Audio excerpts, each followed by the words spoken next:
Itu menurut gue berguna untuk orang-orang yang nggak mau ketahuan sedang menginstal sebuah aplikasi dan kalau handphonenya dicek orang lain, itu nggak ada aplikasinya.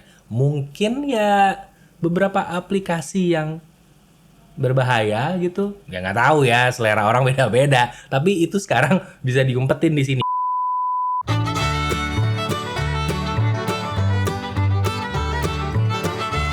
Action! Hi, I'm Wisnu Kumoro and welcome back to my channel. Dan di video kali ini gue pengen ngobrolin mengenai ColorOS 11 atau ColorOS 11. Jadi beberapa waktu yang lalu, Oppo baru aja meluncurkan ColorOS terbaru, yaitu adalah ColorOS 11 atau ColorOS 11. Dan ini di-launch secara global dan kalian bisa tonton tayangan ulangnya.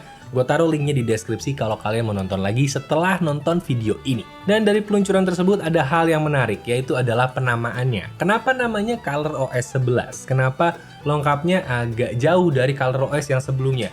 Misalkan di Find X2 Pro gue ini, yang gue pakai buat harian, ini terinstalnya ColorOS 7.1 atau 7.1.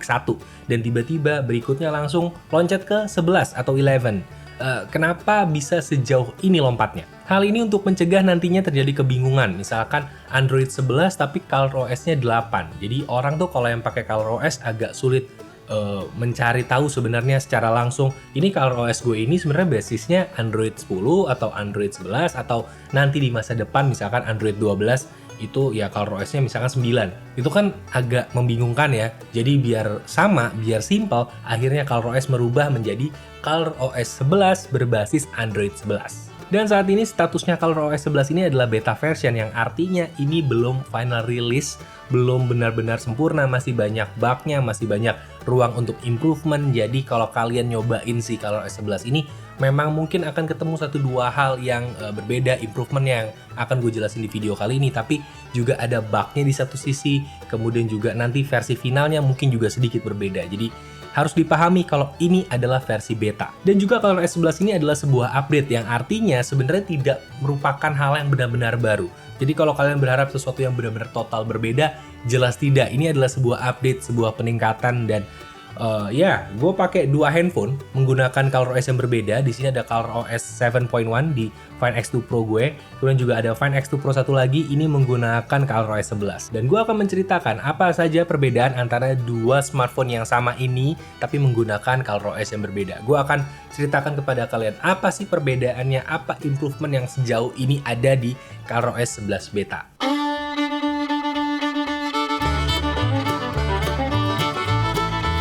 Kalau secara esensinya, ColorOS 11 ini sebenarnya adalah reorganize atau pengorganisasian kembali dari fitur-fitur yang ada di ColorOS sebelumnya. Karena gue lihat banyak sebenarnya fitur yang sama, fungsinya sama, tapi namanya berbeda dan peletakannya itu berbeda. Misalkan pada pengaturan permission ada yang namanya Special App Access, itu dulu namanya adalah Rarely Used Permission, yang masuk di pengaturan Set Subordinate Permission. Atau misalkan Startup Manager, ini berubah menjadi Auto Launch App, tapi settingnya sama persis. Dan ya, contohnya seperti itu. Kemudian juga di ColorOS 11 ini banyak pengaturan-pengaturan yang sebenarnya mungkin antara hilang atau gue belum nemu ada di mana atau nantinya mungkin ditambahkan belakangan karena ini masih versi beta. Tapi sejauh ini gue cek ini tidak ada. Misalkan opsi Fingerprint Facial Combination Unlock untuk mengkombinasikan fingerprint dan face recognition saat membuka smartphone. Kini nggak ada di ColorOS 11, tapi sebelumnya ada di ColorOS 7.1. Kemudian juga opsi Auto Hide Virtual Buttons di bagian navigasi juga menghilang. Itu untuk menyembunyikan virtual button secara otomatis jika nggak ada aktivitas di home screen. Dan yang gue perhatiin ada satu opsi terkait dark mode, yaitu adalah dark mode for third party apps. Ini juga udah nggak ada lagi. Opsi itu untuk mengatur secara manual dark mode itu berlaku di aplikasi apa aja. Jadi kalau di ColorOS 11 ini berlaku secara default di semua aplikasi yang support, tapi kalau di ColorOS 7.1 itu dulu bisa diatur secara manual. Dan itu adalah beberapa hal yang gue perhatikan menghilang atau mungkin melebur fungsinya atau juga mungkin gue belum nemu aja ya di ColorOS 11 dan sebelumnya di ColorOS 7.1. Dan sekarang gue mau bahas apa aja sih sebenarnya yang baru yang ada di ColorOS 11 ini. Hal baru yang ada di ColorOS 11 ini dan yang kemarin juga diunggulkan sepanjang launch eventnya yaitu adalah dark mode settings. Jadi sekarang kita bisa mengatur kegelapan dari dark mode ini. Dan ini bisa disesuaikan dengan kemauan dan juga selera dari usernya. Kemudian dari bagian display juga ada hal yang berbeda lagi, yaitu adalah screen color mode. Ada satu opsi yang bertambah di ColorOS 11 ini, yaitu adalah Brilliant Mode. Dimana saturasi warna gue lihat lebih menonjol di bagian ini. Jadi kalau dulu cuma ada 3 pengaturan, sekarang ada 4, ada Vivid, Gentle, Cinematic, dan Brilliant. Kemudian juga ada perubahan minor di bagian pengaturan edge lighting di mana sekarang ada simulasinya. Jadi kita bisa melihat seperti apa saat edge lighting ini menyala. Sedangkan sebelumnya cuma berupa gambar aja. Dan gue lihat juga ada sebuah fitur yang sebelumnya tidak gue temukan di ColorOS 7.1, yaitu adalah namanya Hide Apps atau menyembunyikan aplikasi. Jadi kalau kita masuk ke bagian setting dan buka bagian privacy, ada yang namanya Hide Apps, di mana kita bisa mengumpetin, kalau bahasa Indonesia itu menyembunyikan ya, kalau bahasa gue mengumpetin. Ya pokoknya kita jadi bisa ngumpetin aplikasi yang terinstal di smartphone ini dan kita bisa akses dengan menggunakan kode yang sudah kita tentukan. Untuk pemakaian secara real life-nya itu menurut gue berguna untuk orang-orang yang nggak mau ketahuan sedang menginstal sebuah aplikasi dan kalau handphone dicek orang lain itu nggak ada aplikasinya. Mungkin ya beberapa aplikasi yang berbahaya gitu untuk diketahui orang lain ya. Ya nggak tahu ya, selera orang beda-beda. Tapi itu sekarang bisa diumpetin di sini. Kalau di handphone gue yang lama nih, yang ColorOS 7.1 itu nggak ada. Jadi ya ini sebuah fitur yang menurut gue berguna untuk sebagian orang saja yang memang ingin menyembunyikan rahasia hidupnya. Ya pokoknya gitulah. Dan hal berikutnya yang baru yang gue temukan di ColorOS 11 ini adalah pengaturan untuk frame rate di bagian screen recording. Dan ini bisa diatur hingga 60 fps atau bisa diatur secara dynamic atau otomatis, tergantung dari konten yang direkam. Dan pengaturan ini gue lihat-lihat sih menggantikan pengaturan dari setting orientasi layar yang sebelumnya ada di ColorOS 7.1. Kemudian juga ada serangkaian opsi baru di ColorOS 11 ini. Misalkan opsi untuk menonaktifkan volume dan power button sebagai shortcut screenshot. Kemudian juga ada hal baru yaitu Optimize Night Charging Option pada pengolahan baterai untuk kalian yang terbiasa ngecharge baterai semalaman atau ditinggal tidur. Dan ini adalah salah satu opsi yang menurut gue paling berguna karena memang banyak orang yang memiliki kebiasaan seperti itu, salah satunya gue. Jadi ya tinggal diaktifin aja dan ini umur baterainya harusnya bisa lebih awet karena memang smartphone-nya akan mengatur sendiri supaya tidak terjadi overcharging. Kemudian juga ada beberapa pengaturan baru tapi belum gue jajal karena gue nggak tahu itu fungsinya kapan dipakainya. Misalkan kayak recover uninstall system apps, dan ini kayaknya untuk sistem app yang nggak sengaja terhapus atau ketika kita uninstall aplikasi apa dan menguninstall juga sistem apps ini bisa dikembalikan. Cuma ya gue nggak mengalami itu jadi gue nggak tahu kapan itu akan gue pakai. Kemudian juga ada sound amplifier dan ini kepakai untuk orang-orang yang memiliki keterbatasan dalam pendengaran dan ya gue juga kurang paham bagaimana cara menggunakannya tapi itu ada di sini. Kemudian juga ada opsi untuk pengaturan level bagi video call beautification dan ini kayaknya kepakai untuk banyak orang yang sering video call dan pengen tetap terlihat cakep. Kemudian juga ada sebuah fitur yang menurut gue baru dan nggak baru. Kenapa gue bilang gitu? Karena sebelumnya di ColorOS yang sebelumnya yang 7.1 ini juga udah ada, yaitu adalah 3 jari untuk screenshot atau juga 3 jari untuk screenshot secara parsial seperti ini. Ini bisa. Jadi bukan hal yang baru, tapi ini dikembangkan di ColorOS 11 menjadi sebuah fitur yang sangat-sangat berguna karena ini bisa digunakan sebagai screen translate.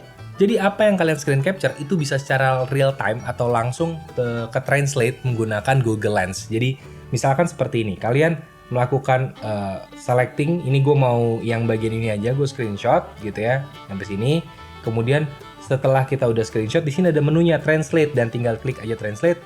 Nanti gambar yang tadi ke screenshot itu langsung ada translasinya di bagian sini, terjemahannya. Atau kalau mau yang gampang juga, tinggal cari aja panelnya nih. Panel di bagian ujung, cari aja di sini ada screen translation, huruf A gitu ya. Nah ini nanti langsung dia akan mengconvert mau dari bahasa apa ke bahasa apa secara real time dan gampang langsung di halaman layar manapun. Dan ini adalah sebuah fitur yang sangat berguna untuk banyak orang menurut gue di ColorOS 11. Dan itulah alasan kenapa gue bilang ini adalah sebuah fitur yang baru, tapi nggak baru karena Finger itu udah lama ada di Oppo, tapi translasi menggunakan Google Lens itu adalah hal yang baru di Android 11 dan Oppo seperti bisa mengemas itu dan menggabungkannya sehingga apa yang di Android 11 nggak ada itu ditambahin dengan apa yang dipunya Oppo menghasilkan sesuatu yang berbeda. Gue nggak yakin yang sama ini ada di OS lain ya, jadi mungkin ini adalah hal yang membuat signifikan berbeda ColorOS 11. Kemudian juga hal berikutnya adalah perubahan minor yang ada di game space karena layoutnya jadi sedikit berbeda. Dan gue pribadi sebenarnya lebih suka layout yang baru ini karena lebih informatif. Dan kemudian hal yang menjadi favorit gue beberapa waktu belakangan ini adalah Nearby Share. Jadi dengan mudah gue bisa share file yang ada di smartphone yang pakai ColorOS 11 ini ke smartphone Android apapun dengan gampang. Cukup menyalakan 3 hal, Wi-Fi, Bluetooth, dan juga location-nya. Ketika itu menyala di kedua smartphone tersebut, handphone Android apapun itu bisa terima dengan mudah. Jadi nggak mesti yang pakai ColorOS juga bahkan. Jadi gue sangat-sangat terbantu dengan hal ini dan ini keren ada di ColorOS 11. Dan itu adalah beberapa hal yang gue lihat dan gue temukan berbeda di ColorOS 11 di bagian settingannya atau pengaturannya. Tapi yang paling berbeda sebenarnya adalah bagian personalisasinya. Bahkan di ColorOS 11 ini sampai dibikin opsi tersendiri. Dan di sini sebenarnya ini adalah rangkuman hal-hal major atau hal-hal besar yang dilakukan oleh Oppo. Meskipun beberapa halnya itu sebenarnya udah ada di ColorOS sebelumnya. Cuma ya sekarang ini dirangkumkan di sini atau dikumpulkan di sini supaya pengaturannya lebih mudah. Untuk beberapa hal yang terkait personalisasinya udah gue jelasin beberapa kayak misalkan dark mode, kemudian juga edge lighting dan juga screen color mode-nya juga udah gue jelasin, tapi ada beberapa hal lain yang belum gue ceritain. Jadi pertama misalkan di sini adalah always on display-nya. Jadi always on display sekarang bisa dipasangin yang namanya custom pattern dan ini bisa kita bikin sendiri karena ada menunya. Mau kita campurin warnanya, mau kita bikin serandom apapun itu bisa dilakuin di sini. Misalkan punya gue di sini nih ada yang gue bikin sendiri ya bentuk segitiga dan ada bulatan di bagian tengahnya. Ya itu ciri khas gue banget kan. Jadi kita bisa bikin bagaimanapun kreasi kita dan ini gue suka banget, ini keren banget. Kemudian juga yang berbeda adalah app layout-nya karena sekarang app layout-nya itu lebih bisa diatur macam-macam. Karena kalau dulu tuh cuma ada 2 settingan, saya ingat gue adanya 4x6 dengan 5x6. Cuma itu aja, tapi kalau di sini kita bahkan bisa atur kolomnya tuh sampai 2 dan row-nya tuh bisa sampai 4. Jadi bisa sejarang-jarang ini, tapi juga bisa serapat ini. Dari 2x4 sampai ke 5x6. Jadi kita bisa se-custom itu. Kemudian juga ada pengaturan skema warna atau palet warna yang bisa kalian atur sesuai kemauan kalian dan juga favorit kalian. Atau mau dibikin single tone juga bisa. Itu terserah kalian aja. Dan juga kalian bisa mengatur font atau huruf. Meskipun untuk pengaturan font ini memang bukan hal yang baru karena kalian bisa melakukan itu juga di ColorOS yang sebelumnya. Jadi kalian bisa beli huruf ya di marketplace-nya Oppo, kemudian juga kalian bisa langsung install di handphone kalian, itu bisa. Tapi yang berbeda di sini adalah Oppo Sans ya. Oppo santai. bukan. Ini Oppo mengeluarkan sebuah font atau huruf yang memang signature-nya mereka, namanya adalah Oppo Sans dan gue suka banget sama hurufnya, terlihat keren. Memang karakteristik huruf favorit gue yang seperti ini, mirip-mirip kayak Century Gothic, yang kayak gitu-gitulah. Ini gue suka banget makanya sama Oppo Sans ini. It's good.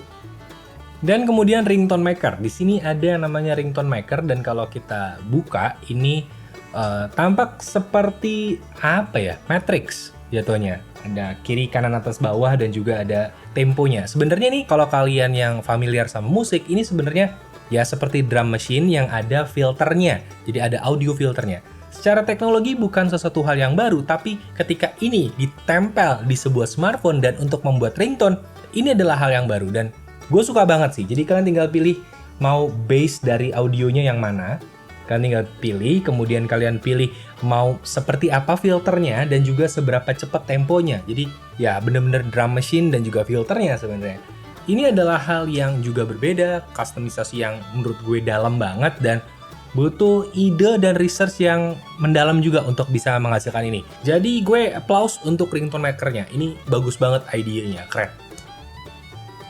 Dan selebihnya sebenarnya adalah pengaturan yang selama ini udah ada di ColorOS 7.1 sekalipun, cuma memang scattered. Jadi urutannya itu di mana lokasinya itu kayak tersembunyi di bagian pengaturan. Nggak banyak orang yang mungkin mengakses itu. Jadi ketika itu dirangkum di sini, menurut gue jadi lebih kelihatan dan akhirnya kepake. Contohnya kayak fingerprint style ini udah juga ada di ColorOS sebelumnya. Kemudian juga perubahan icon itu juga sebenarnya udah ada. Mana sih icon? Nah, ini pengaturan icon seperti ini itu juga udah ada sebenarnya. Jadi ketika dirangkum menjadi satu seperti ini adalah hal yang menurut gue ya intuitif. Dan awalnya gue pikir perubahannya dari ColorOS sebelumnya ke ColorOS 11 ini ya hanya di situ aja. Tapi ternyata ketika gue mengakses kamera, terjadi sebuah hal yang menurut gue berbeda. Tidak berubah secara 100%, tapi ada perubahan yang memang langsung terlihat banget. Hasilnya pun berbeda. Secara algoritma, AI-nya, menurut gue yang pakai ColorOS 11 ini punya hasil gambar yang lebih natural dan juga lebih bagus menurut gue secara sharpness-nya ketimbang yang ColorOS 7.1. Gue bingung ternyata improvementnya bisa sejauh itu bahkan sampai ke kameranya. Lalu untuk hasil video, menurut gue hasil videonya secara warna ya mengikuti hasil fotonya. Jadi ColorOS 11 itu memiliki warna yang lebih saturate ketimbang si ColorOS 7.1 dan begitupun hasil videonya. Jadi akhirnya warnanya berbeda, tapi secara overall quality menurut gue tidak jauh berbeda. Dan juga ada hal menarik dari ColorOS 11 ini terkait videonya karena diklaim oleh Oppo. Jadi di ColorOS 11 ini, fitur Ultra Steady Video Shooting-nya itu tidak hanya berlaku untuk kamera bawaan atau aplikasi kamera bawaan, tapi juga aplikasi pihak ketiga. Jadi kalau kalian nge-shoot menggunakan aplikasi pihak ketiga, itu juga bisa memiliki kestabilan yang sama dengan kalau menggunakan kamera bawaannya. Jadi sebuah hal yang menurut gue bagus, tapi gue nggak menemukan perbedaan yang secara signifikan dibandingkan si ColorOS 7.1. Jadi gue nggak tahu sejak kapan itu diterapkan sebenarnya. Karena ya hasilnya menurut gue sama aja. Memang kalau dibandingkan dengan smartphone lain yang tidak pakai ColorOS 11, jelas terlihat perbedaannya. Tapi kalau dari ColorOS 11 dengan ColorOS 7.1, gue tidak melihat perbedaan yang secara signifikan. Mungkin gue yang kurang teliti, tapi gue rasa sebagian besar orang di luar sana juga sama tidak telitinya dengan gue.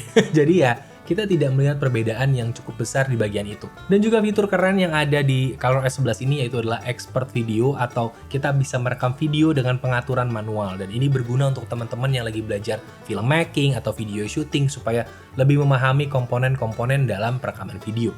Dan juga ada beberapa fitur yang kasat mata atau fitur yang nggak kelihatan secara pengaturan setting tapi diklaim oleh Oppo itu sudah diterapkan di ColorOS 11 ini. Misalkan seperti HyperBoost 3.0, kemudian ada UI First 2.0, kemudian juga ada AI App Preloading dan juga Super Touch, di mana fungsinya ini masing-masing intinya sih untuk meningkatkan kecepatan dari prosesor, untuk mempersingkat waktu loading aplikasi, dan juga untuk menambah sensitivitas dan juga responsiveness dari layar. Dan itu tadi adalah hal-hal yang gue temukan sepanjang gue ngejajal ColorOS 11 atau ColorOS 11. Dan sebagai catatan, ini masih beta version, artinya masih mungkin ditemukan bug, masih mungkin untuk ada improvement, dan hasil finalnya nanti seperti apa mungkin bisa jadi berbeda dengan saat kalian nonton video ini. Jadi kalau kalian nonton video ini berbulan-bulan setelah video ini tayang, mungkin hasilnya berbeda, ya wajar, karena ini masih versi beta dan mungkin yang kalian cobain itu adalah versi finalnya. Perbedaan itu pasti ada selama proses seperti ini. Makanya kami orang-orang yang jadi beta tester itu disarankan untuk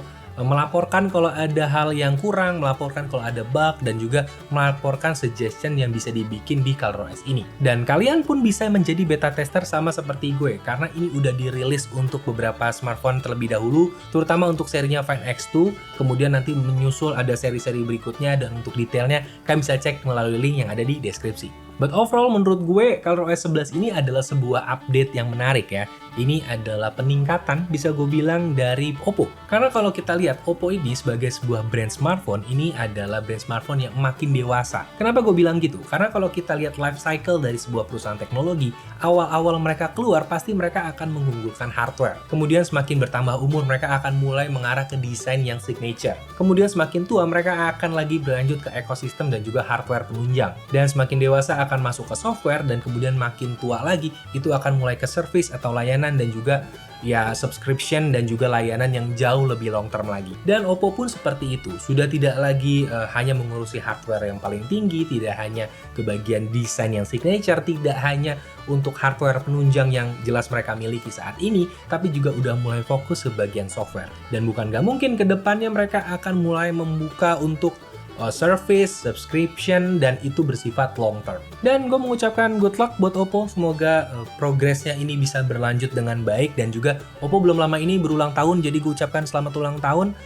Dan secara overall ColorOS ini, ColorOS 11 menurut gue adalah sebuah OS atau UI bisa gue bilang yang intuitif dan menjanjikan, dan kita lihat bersama-sama final resultnya itu seperti apa. Dan sekian video kali ini. Kalau kalian suka dengan videonya silahkan like dan subscribe, dan kalau kalian suka banget silahkan di-share ke teman-teman kalian. Question of the day untuk video kali ini adalah apa pendapat kalian tentang ColorOS 11 atau ColorOS 11 beta ini? Silahkan tulis di bagian komen. Dan Wisnu Kumoro pamit.